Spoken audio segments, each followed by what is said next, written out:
Ilmselt eemaldati hulk moslemeid lennukist väga vastuolulisel ja rassistlikul moel, kuid selgub, et taaskord ei ole see täpselt nii, nagu räägitakse. Nad ei osuta mitte ainult rassismikaarti, vaid neile meeldib ka selle kohta valetada. Aga kõigepealt, mis tegelikult juhtus? Vaadake seda videot. Olen praegu Gran Canarial, see on see, millel nad on.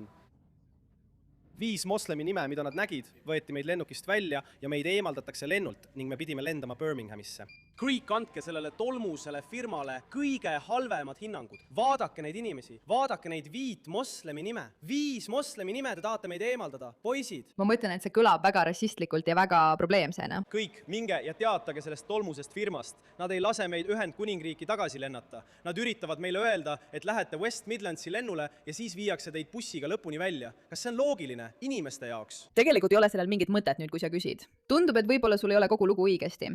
Aga ilmselgelt oled sa selle video juba alustanud.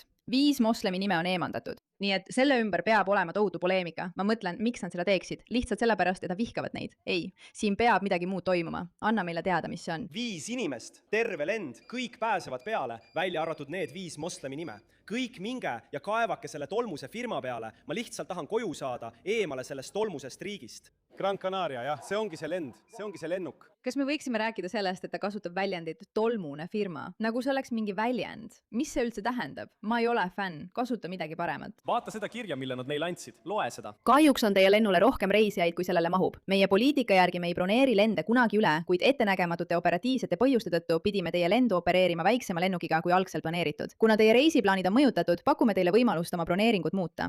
Me korraldame transpordi, et viia teid tagasi teie algsesse lennujaama, kui teil tekivad mõistlikud kulud toitlustuse, transpordi või hotellide eest. Kui Jet2 või see alternatiivne lend neid juba ei paku, võivad need olla tagastatavad. Muutke oma bla bla bla. See on minuga mitu korda juhtunud, et lähen lennule ja nad peavad seda muutma. Kus on tõend, et sellel on midagi pistmist sellega, et nad on moslemid? Seda ma tahangi teada. See on lihtsalt nii frustreeriv. Aga nad teavadki, et nad saavad nii teha.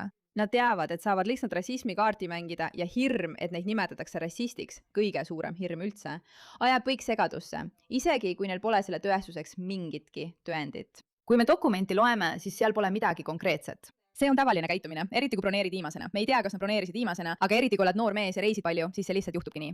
Ja nüüd, kui me teame, et oli ka teisi inimesi, britte, kes samuti eemaldati, siis tegelikult pole sellega midagi pistmist. Aga nad ei saa sinna midagi parata, sest nad teavad, et see on nende võidukaart ja see toob neile tähelepanu. Nad teavad, et see levitab seda narratiivi, et kõik vihkavad neid ja et nemad on ohvrid. Ja mida rohkem nad saavad ohvrid mängida, hoolimata sellest, et neid on 2 miljardit,